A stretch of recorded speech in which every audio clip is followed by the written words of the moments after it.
السلام علیکم ناظرین کرام، نئی ویڈیو میں آپ کو خوش آمدید کہتے ہیں۔ صورتحال بہت زبردست موڑ لے چکی ہے۔ جنگل کے بادشاہ نے مکمل شکست تسلیم کر لی ہے۔ 5 سال پہلے اس شخص نے عمران خان کی جانب سے نوکری سے نکالے جانے کے بعد ایک بیانیہ بنانا شروع کیا، کچھ صحافیوں کو خبریں لیک کرنا شروع کی، ایک پورا پروپیگنڈا بنایا گیا کہ میں نے بشرا بی بی کی کوئی کرپشن پکڑ لی تھی، تو عمران خان نے اس کرپشن پہ کارروائی کرنے کی بجائے مجھے ہی نوکری سے نکال دیا۔ ناظرین اکرام، آج اس الزام کو 5 سال ہو گئے ہیں۔ 5 سال بعد اس شخص کے پاس بشرا بی بی کے خلاف جو واحد کیس بچا ہے وہ یہ ہے کہ اس باپردہ خاتون نے نکاح کیوں کیا تھا۔ کچھ بھی نہیں نکل سکا۔ تمام جعلی کیسوں میں سے ایک کیس رہ گیا ہے کہ نکاح کیوں کیا، زنا کیوں نہیں کیا۔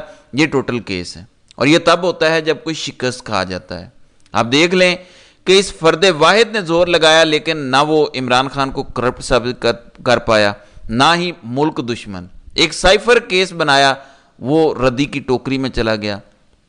ایک فرسٹریٹڈ شخص جس کے پاس تمام دلائل ختم ہو جاتے ہیں، لاجک ختم ہو جاتی ہے، تو پھر وہ گالیاں دینا شروع کر دیتا ہے۔ عدت کیس بالکل ایسا ہے کہ عمران خان ایک جانب سکون سے کھڑا ہے، جبکہ سامنے ایک فرسٹریٹڈ بندہ کھڑا گالیاں دے رہا ہے۔ یہ فرسٹریشن ہی ہے جس وجہ سے عدت کیس میں کل فیصلہ نہیں آنے دیا گیا۔ رپورٹر بتاتے ہیں کہ جج نے 22 سیکنڈ میں فیصلہ دیا۔ ٹیریان وائٹ کیس اور عدت کیس، اس طرح کے کیسز بنانے کا مقصد کیا ہے؟ ٹوٹل کوشش ان کی یہ ہے کہ کسی طرح سے جو پاکستان میں ایون پنجاب میں 2.5 کروڑ بچہ سکول نہیں جاتا، وہ بڑے بھی تو ہو رہے ہیں، یہ ان دماغوں کو جو پڑھے لکھے نہیں ہیں، جو بالکل ہی الٹریٹ لوگ ہیں، جن کی اتنی شاید سمجھ نہیں ہے، ہم ان کی برین واشنگ کریں، ہم ان کو یہ بتائیں کہ یہ بندہ زانی ہے، یہ بڑا گناہ گار ہے، اس نے عدت میں نکاح کیا، کسی کی بیوی کو بھگا کے لے گیا۔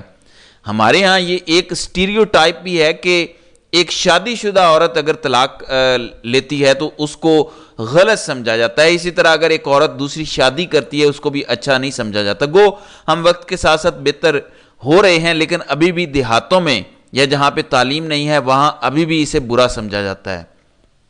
تو اس سوچ کو پروان چڑھانے کے لیے یہ کیا جا رہا ہے کہ جتنی دیر ہم یہ چلائیں گے شاید ہم عمران خان کو بدنام کرنے میں کامیاب ہو جائیں، لیکن ان تمام کیسز کا انجام وہی ہے جو اس سے پہلے کیسز کا ہوا ہے۔ ناظرین اکرام، کل فواد چودھری نے بڑی اہم گفتگو کی۔ دیکھیں، بولنے کی حد تک میں سمجھتا ہوں کہ فواد چودھری بہت حاضر دماغ بندہ ہے۔ جب وہ تحریک انصاف کو ریپریزنٹ کرتے تھے ایز اے منسٹر، جب وہ وزیر اطلاعات تھے اور اس سے پہلے پاناما کیس کے دوران بھی، تو انہوں نے بہت زبردست میڈیا کو ہینڈل کیا تھا۔ فوراً جواب دینا یہ ان کی زبردست ابیلٹی ہے، اس میں کوئی ڈاؤٹ نہیں ہے۔ میں نے ان کی اس چیز کو ہمیشہ پسند کیا ہے، لیکن اچانک ان کی میڈیا پہ واپسی ہوئی۔ وہ تشدد کی کہانی سنا رہے ہیں، بتا رہے ہیں کہ حاضر سروس نے میرے سے ٹویٹ بھی کروایا۔ پھر اس کے بعد وہ کہتے ہیں کہ موجودہ پی ٹی آئی کی لیڈرشپ تو چاہتی ہی نہیں کہ عمران خان باہر نکلے، اور اگر نکلیں گے عمران خان باہر تو اس لیڈرشپ کی کوئی ویلیو نہیں رہے گی۔ جب اس طرح کی انہوں نے باتیں کی تو میں نے کہا کہ دکھی بندہ ہے، ہوتا ہے، ماریں بھی پڑی ہیں، یہاں تک بھی بات ٹھیک ہوگی۔ لیکن پھر میں نے دیکھا کہ عمران اسماعیل بھی ایسی ہی باتیں کر رہے ہیں، علی زیدی بھی ایسی باتیں کر رہے ہیں، پھر رؤوف حسن وغیرہ جنہوں نے کل عمران خان سے ملاقات کی، اس میں سے رؤوف حسن نے کم از کم میڈیا پہ آ کے یہ بتایا کہ عمران خان نے کہا ہے کہ جو چھوڑ گئے تھے مشکل وقت میں ان کے لیے واپسی کی کوئی جگہ نہیں ہے۔ فواد چودھری کا دعویٰ ہے کہ عمران خان کے کہنے پہ انہوں نے چھوڑا تھا کیونکہ ان پہ تشدد ہوا، لیکن رؤوف حسن نے اشارتاً کل یہ کہا کہ بہت سارے لوگوں نے ایسے ہی کہانیاں بنائی ہوئی ہیں، ایسا کچھ نہیں ہے، اس میں سچائی کوئی نہیں ہے۔ دیکھیں، مجھے سچائی کا نہیں پتا، میں آپ کے لیے ایک پیمانہ رکھ دیتا ہوں۔ یہ جو ناظرین اکرام اب پی ٹی آئی ہے، یہ پہلے والی پی ٹی آئی نہیں رہی۔ اس میں کمزور دل اور بزدل لوگوں کے لیے کوئی جگہ نہیں ہے، یہ نوجوانوں کی جماعت ہے۔ میں آپ کو بتاتا ہوں ابھی کہ میں یہ کیوں ساری باتیں کر رہا ہوں۔ اس جماعت میں کوئی ایسا شخص اب نہیں رہ سکتا جو اپنے مالکوں کا نام لینے سے گھبراتا ہو، یہ بات کرنے سے کہ وہ کون سے کردار ہیں جو عمران خان پہ یہ گھٹیا کیس بنا رہے ہیں، وہ کون سے کردار ہیں جنہوں نے یہ مینڈیٹ چوری کیا تھا۔ جب تک وہ یہ کھل کے نہیں بول سکتا وہ اب پی ٹی آئی میں نہیں رہ سکتا۔ پی ٹی آئی بدل چکی ہے، پہلے کی پی ٹی آئی اور تھی، اب پی ٹی آئی ایک hard core P T I بن چکی ہے، مارے کھائی ہیں۔ اصل چیز یہ ہے کہ میدان میں کون کھڑا رہا، یہ دیکھنا بڑا ضروری ہے۔ ایک سوچ یہ پائی جاتی ہے کہ جان بوجھ کے آئی ایس آئی نے کچھ لوگوں کو پکڑا نہیں، باہر ہی رہنے دیا، وہ پی ٹی آئی چلاتے رہے، بظاہر لگا کہ بڑا کام کر رہے ہیں، جن میں وکلاء بھی شامل ہو سکتے ہیں، یہ ایک سوچ ہے۔ جبکہ جو عمران خان کے نظریاتی لوگ تھے ان کو بڑا مارا گیا تاکہ وہ عمران خان کو چھوڑ دیں۔ تو ایک طرف یہ بھی سوچ ہے کہ یہ جو موجودہ سیٹ اپ ہے یہ ہو سکتا ہے سارا آئی ایس آئی کا سیٹ کردہ ہو کہ ٹھیک ہے آپ لوگ کام کریں، عمران خان سے ملاقاتیں کریں، لیکن اندر کھاتے آپ نے کوئی تحریک نہیں چلانی۔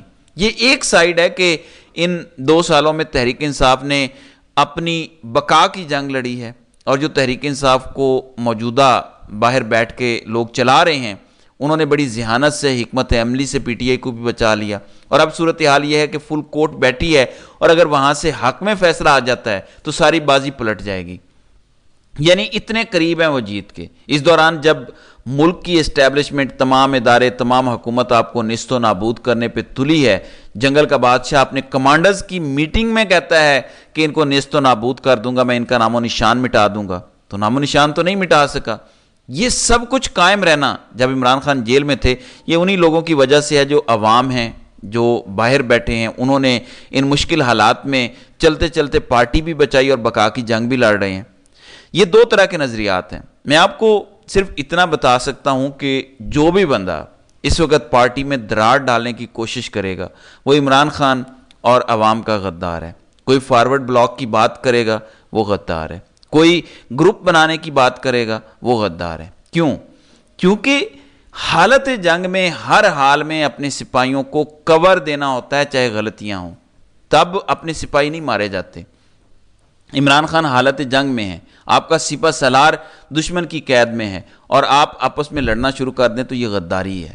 دوسری جانب خیبر پختونخوا حکومت کی طرف سے یہ اطلاعات آ رہی ہیں کہ وہ 9 مئی پر جوڈیشل کمیشن بنانے کی طرف جا رہے ہیں، وہ درخواست کرنے جا رہے ہیں۔ جوڈیشل کمیشن بنانے کے لیے کابینہ نے منظوری دے دی ہے۔ ظاہر ہے عدالت سے اب ریکویسٹ کی جائے گی کہ خیبر پختونخوا کی حد تک 9 مئی پر جوڈیشل کمیشن بنایا جائے، تو مزہ تو اب آئے گا۔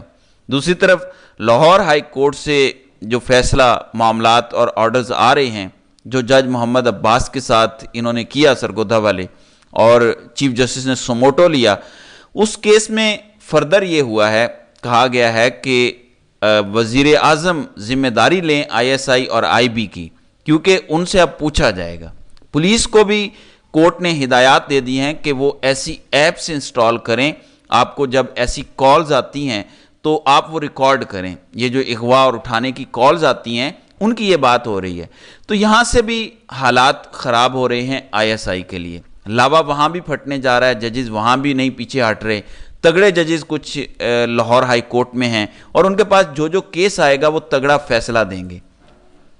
اسی طرح اسلام آباد ہائی کورٹ کے 6 ججز ڈٹ کے کھڑے ہیں، ان کے پاس جو کیسز آئیں گے وہ تگڑا فیصلہ دیں گے، اور اگر Sindh high court, Balochistan high court اور پشاور ہائی کورٹ بھی تگڑے فیصلے دے، خاص طور پر جوڈیشل کمیشن بن جائے اگر انڈیپینڈنٹ ججز کا، اگر خیبر پختونخوا کے معاملات میں جوڈیشل کمیشن بن گیا اور انڈیپینڈنٹ انکوائری ہو گئی، تو میرا یقین ہے کہ بادشاہ اپنی مدت پوری ہونے سے پہلے اس ملک سے فرار ہو جائے گا۔ یہ سارے ہی فرار ہو جائیں گے، اس لیے ظاہر ہے کہ آگے یہ گورنر راج لگانے کی بھی غلطی کریں گے، لیکن یہ کچھ بچا نہیں پائیں گے کیونکہ صورتحال ان کے لیے انتہائی خراب ہو چکی ہے، کچھ بھی ان کے ہاتھ میں بچا نہیں ہے۔